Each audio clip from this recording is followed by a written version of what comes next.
Hello dear students, स्वागत है एक बार फिर से आपका आपके अपने चैनल एमएच क्लासेस बाय पवन त्रिपाठी में। मैं हूं पवन कुमार त्रिपाठी और उपस्थित हूं आज आपके समक्ष लेकर के कक्षा 10 यूपी बोर्ड काव्यखंड में चौथा चैप्टर जिसका नाम है भक्ति। और इसको लिखा है बिहारी लाल जी ने। इसके दो पार्ट हैं, भक्ति और नीति। तो आज इसका हम संपूर्ण व्याख्यान आपके सामने प्रस्तुत करेंगे। बिहारी लाल जी ने भगवान श्री कृष्ण की अनुपम महिमा और इस सांसारिक गतिविधियों का बड़ा ही अच्छा चित्रण किया हुआ है। प्यारे मित्रों, अगर अभी तक आपने हमारे चैनल को सब्सक्राइब नहीं किया है, हमारे चैनल को सब्सक्राइब करें, लाइक करें, शेयर करें और बेल आइकन को हिट करना ना भूलें, ताकि हमारे चैनल के सभी वीडियोस की सबसे पहले नोटिफिकेशन आप तक पहुंच सके।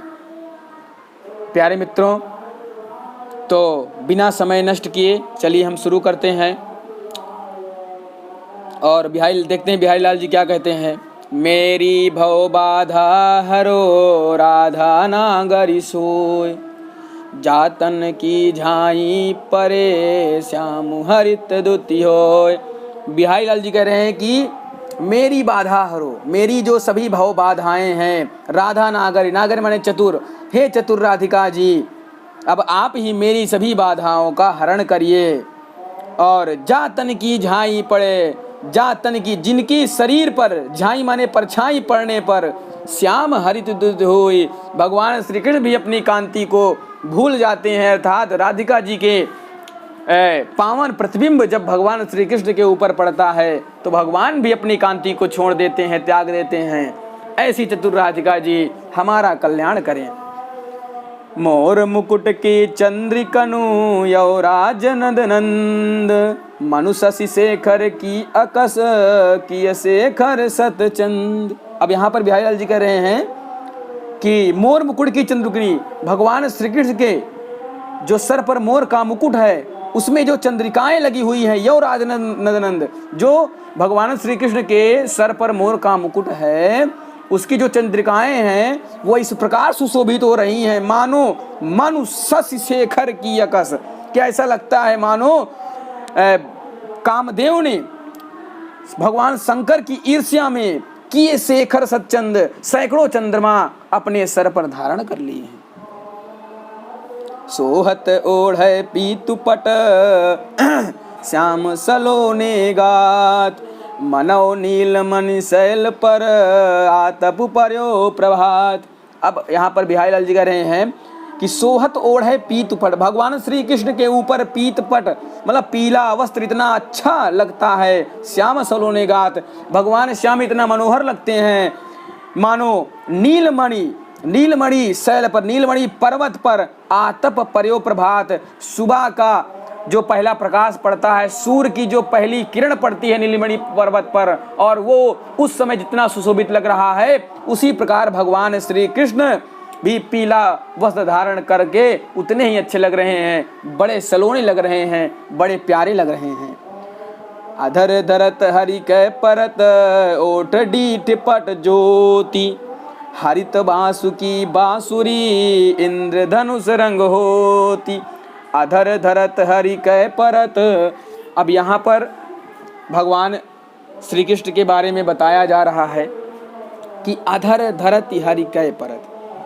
तो अधर धरत भगवान श्री कृष्ण जब अधर माने होठ में, अपने होठों पर बंसी को रखते हैं और ओठ डीठ पट ज्योति, और बंसी को रखने के पश्चात उनके ऊपर का जो ओठ डीठ पट ज्योति, उनके ऊपर ही होठ की जो लालिमा है उसकी जो दिव्य ज्योति है उस पर हरित बांस की बांसुरी, जब हरे रंग की बांसुरी रखी जाती है वो उस प्रकार सुशोभित होती है मानो इंद्रधनुष का 7 रंग हो। इसको फिर से देखते हैं कि भगवान श्री कृष्ण जब हरे रंग की बांसुरी को अपने होठों पर धारण करते हैं तो उनके जो ऊपर के होठ हैं उसकी जो लालिमा की जो कांति है, जो दिव्य ज्योति है, वो इस प्रकार लगती है मानो इंद्रधनुष के 7 रंग दिख रहे हों। इंद्रधनुष का 7 रंग जो है समाहित हो जाता है, इतना मनोरम दृश्य हो जाता है जब भगवान श्री कृष्ण मुरली को धारण करते हैं। या अनुरागी चित्त की गति समुझे नहीं कोई, जब जब बूढ़े श्याम रंग त्यों त्यों उज्जल होई।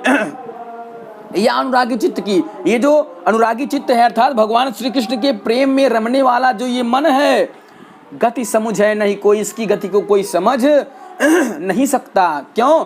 क्योंकि ज्यों ज्यों बूढ़े श्याम रंग, ये जैसे जैसे भगवान की भक्ति में डूबेगा वैसे वैसे ही और भी निखरता चला जाएगा, और भी प्रकाशित होता जाएगा, और भी आनंदित होता जाएगा, और भी भगवान की भक्ति में लीन होता जाएगा।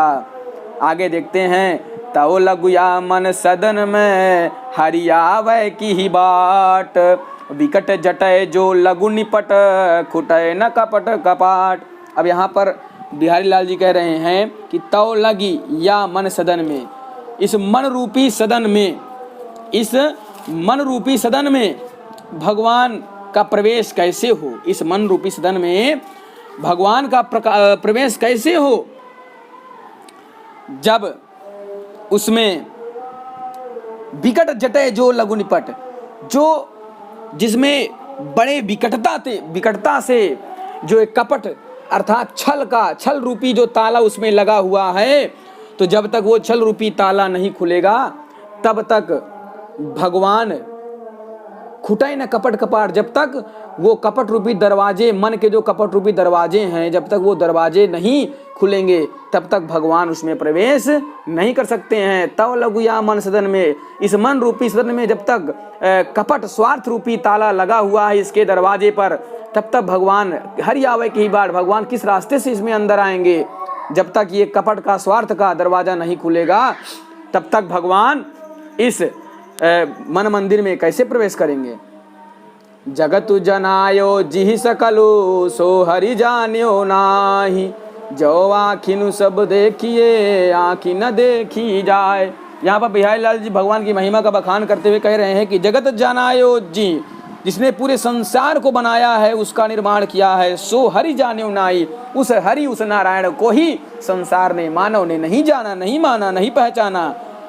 और ये उसी प्रकार है जिस प्रकार ज्यों आँखिन सब देखी, जिस प्रकार आपकी जो ये दो आँखें हैं, ये जो आँखिन सब देखिए, ये आँखें सब देख लेती हैं लेकिन आँख न देखी जाए, हमारी जो आँख है ये आँख खुद को नहीं देख सकती। उसी प्रकार जिसने हमको बनाया है, हम उसी को जानने से, पहचानने से, मानने से इतरा रहे हैं, कतरा रहे हैं, उसको पहचानते ही नहीं हैं।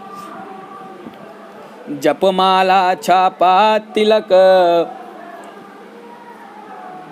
सरय नए कौ काम, मन काचे नाचे वृथा साचे राचे राम। जप करने से, माला पहनने से, छापा का तिलक लगाने से, सरय नए को काम, एक भी कार्य सफल नहीं होता है। बिहारी लाल जी का मानना है कि माला फेरने से और जप तप करने से, तिलक लगाने से कोई भी कार्य सफल होने वाला नहीं है। इस प्रकार के बाहरी आडंबरों को दिखाकर सच्ची भक्ति नहीं की जाती। जिनका मन परमपिता परमेश्वर में लीन होता है, मन कांचे नाचे वृथा, जिनका मन परमपिता परमेश्वर में लीन नहीं होता है, उनका मन कच्चा होता है, भक्ति कच्ची होती है और व्यर्थ इधर उधर भटकते रहते हैं, नाचे वृथा इधर उधर भटकते हैं। और साचे राचे राम, और जिनकी परमपिता परमेश्वर में सच्ची श्रद्धा है, सच्ची भावना है और भगवान को प्रेम करते हैं सच्चे मन से, तो उनके सच्चे मन की भक्ति से भगवान प्रसन्न हो जाते हैं। फिर आगे देखते हैं अब इसका अगला पार्ट जो नीति का है। ये तो भक्ति था, कबीर बिहारी लाल जी का अगला भाग नीति है। दुसह दुराज प्रजानु को क्यों न बढ़े दुख दंदु, अधिक अंधेरो जग करत पिमिली पावस रवि चंदु। दुसह दुराज, दुराज माने दो राज, प्रजानु की क्यों न बढ़े दिग्बंधन।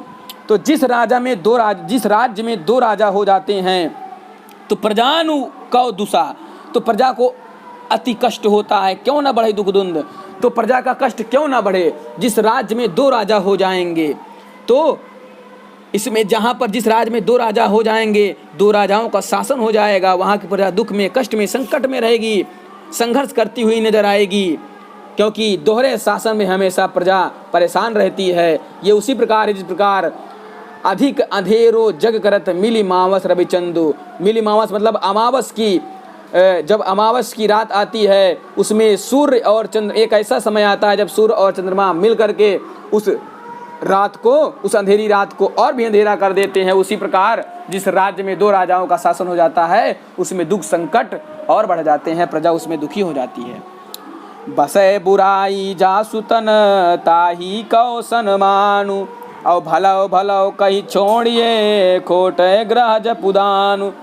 इस संसार में जिसके मन में बुराई बसती है, जिसके शरीर में बुराई बसती है, जो बुरा व्यक्ति होता है उसी को सम्मान मिलता है, क्योंकि जो व्यक्ति जिसका समाज में स्वामित्व होता है, प्रभाव होता है, दुष्ट प्रकृति का होता है और वो लोगों को परेशान करता है, उसका सभी सम्मान करते हैं।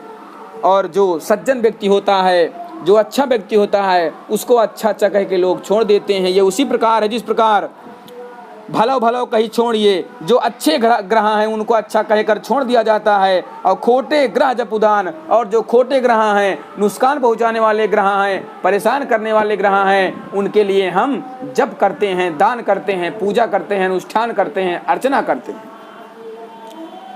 अब इसमें आगे देखते हैं, नर की अरु नर नील की गति कै करी जोई, जे तो नीचो होए चले ते तो ऊंचो होई। नर की अरु नल नीर की नर माने मानव की जो गति है और नल से निकलने वाले जल की जो गति है वो एक ही समान है। दोनों एक ही नाव पर सवार हैं, एक ही प्रकार के हैं, क्योंकि जेतो नीचे वह चले तेतो ऊंचे होई। जिस प्रकार नल का जो जल है जितना नीचे होकर बहता है उतना ही ऊंचा उठता है, उसी प्रकार मनुष्य भी जितना अच्छा व्यवहार करता है, जितना विनम्र और नम्रता का आचरण दिखाता है, उतना ही अधिक उन्नति करता है। इस प्रकार मनुष्य और नल का जो पानी जितना नीचे होकर चलते हैं उतना ही ऊंचे उठते हैं, उतने ही प्रिय मधुर और उन्नतिशील बनते हैं। इसलिए हमें अपने व्यवहार को विनम्र रखना चाहिए, सभी से समानता का व्यवहार करना चाहिए, किसी से हमको द्वेष नहीं करना चाहिए, किसी से हमको लड़ाई झगड़ा नहीं करना चाहिए। चलिए देखिए अगला, बढ़त बढ़त संपत सलिलो मन सरोज बढ़ी जाई, और घटत घटत सुना फिरी घटे बरु समूल को मिलाई। बढ़त बढ़त संपत सलिलो, तो ये जो मन रूपी ये जो कमल है तो ये बढ़ते हुए और भी बढ़ता जाता है। तो ये जो मन रूपी ये जो कमल है, तो धन रूपी जल के अंदर ये मन रूपी कमल जब बढ़ता है तो खूब बढ़ता चला जाता है, किंतु धन रूपी जल के घटने के साथ ही मन रूपी कमल घटता नहीं। लिखा है ना, घटत घटत सूना फिर घटाए। और जब ये मन रूपी कमल धन रूपी जल में घटने के कारण जब घटने लगता है तो घटता नहीं है, बरु समूल कुमिलाए। कुमिलाए माने मुरझाना, पूरा जड़ समेत नष्ट हो जाता है। अर्थात जिस प्रकार जैसे कमल का जो पुष्प होता है और जब खूब जल भरा रहता है तो वो खूब फलता फूलता है, उसी प्रकार जो हमारे पास धन रहता है तो हम खूब फलते फूलते हैं। और जब कमल जहाँ पर लगा है और वो जल धीरे धीरे कम हो जाएगा तो उसका जो विकास है वो रुक जाएगा और वो घटेगा नहीं, अलबत्ता वो मुरझा जाएगा। इस प्रकार हमारी स्थिति भी है। इसलिए हमें नम्रता, विनम्रता और मानवता का साथ कभी छोड़ना नहीं चाहिए। जो चाहत चटक न घटे मिले होई ना मित, जो चाहत चटक ना घटे मिले होई ना मित। रब रजराज सुना छुआई तो नेह चीकने चित्त। जो चाहत चटक ना घटे, यदि आप चाहते हैं, चटक माने मित्रता, यदि आप चाहते हो कि आपकी मित्रता आपके मित्र से ना हटे, आपकी मित्रता आपके मित्र से कम ना हो, अस्थाई बने रहे, उसमें किसी प्रकार का कोई दोष उत्पन्न ना हो, तो मेल होई न मित्र, और आपके जो मित्र हैं उनसे आपका हमेशा मेल बना रहे, आपका मेल मैला ना हो। इसलिए कभी भी अपनी मित्रता के बीच में रज राजस न छुआई। तो रज राजस मतलब होता है रजोगुण, अर्थात कभी भी धन वैभव संपन्नता को हमें मित्रता में बीच में नहीं लाना चाहिए। जब कभी मित्रता के बीच में धन वैभव आ जाता है तो उसमें खटास पैदा हो जाती है। उसी प्रकार नेह चीकने चित्त, तो जो जिस भी वस्तु पर तेल लगा होता है, जिस प्रकार तेल होता है, और उस तेल पर अगर किसी बर्तन में कोई चीज़ तेल लगा दिया जाए तो चिकना हो जाता है, तो सारी धूल मिट्टी उस पर मिल जाती हैं और उसको गंदा कर देती हैं। उसी प्रकार प्रेम से कोमल चित्त धन रूपी धूल के स्पर्श से दोषयुक्त हो जाता है और मित्रता में कमी आ जाती है।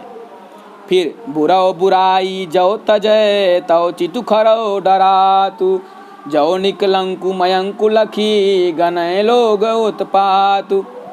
बुराओ बुराई जो तजय, बुराओ बुराई, तो जो अगर कोई बुरा व्यक्ति है और उसने बुराई का परित्याग कर दिया है, उसने गलत रास्ता छोड़ करके अच्छा रास्ता अपना लिया है, तब भी तव चित खरो डरा, तब भी लोग उससे डरते हैं, उससे डरना बंद नहीं करते। उसी प्रकार जिस प्रकार, क्योंकि लोग इस आशंका में रहते हैं कि ये व्यक्ति अभी तक तो बुरा था, अच्छा कैसे बन गया अचानक, इसका मतलब कि ये छल करेगा, धोखा देगा, इसलिए लोग उससे सावधान रहते हैं। उसी प्रकार जिस प्रकार जब निकलंकु मयंकुलक, मयंकु माने चंद्रमा, जब निष्कलंक अर्थात साफ सुथरे चंद्रमा को लोग देखते हैं तो गनय लोग उत्पात, लोग कोई भीषण आपदा की आशंका करते हैं। उसी प्रकार जो व्यक्ति बुराई छोड़कर अच्छाई में आता है उससे लोग सावधानी बरतते हैं और उससे डर बना रहता है।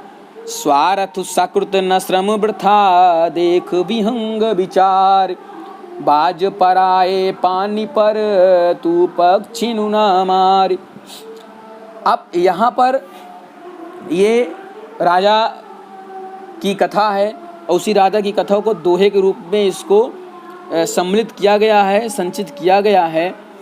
और इसमें ये बताया जा रहा है कि स्वार्थ स्वीकृत न श्रम वृथा, तो अपने स्वार्थ के लिए व्यर्थ में श्रम ना करो और देख विहंग विचार, तो इस हे बाज तुम इस प्रकार विहंग विचार मतलब इस प्रकार दूसरे के उसमें दूसरे के पक्ष में जा कर के या दूसरे के नीचे आ कर के या दूसरे के कहे पर या दूसरे के सहायता में या किसी और बंदिश में आ कर के तुम इस तरह का काम ना करो। किस तरह का? बाज पराए पानी परी, हे बाज तुम किसी और के इशारे पर, किसी और के कहे पर, बहकावे पर तू पक्षी न मार, तुम अपनी प्रजातियों वाले पक्षियों को ना मारो।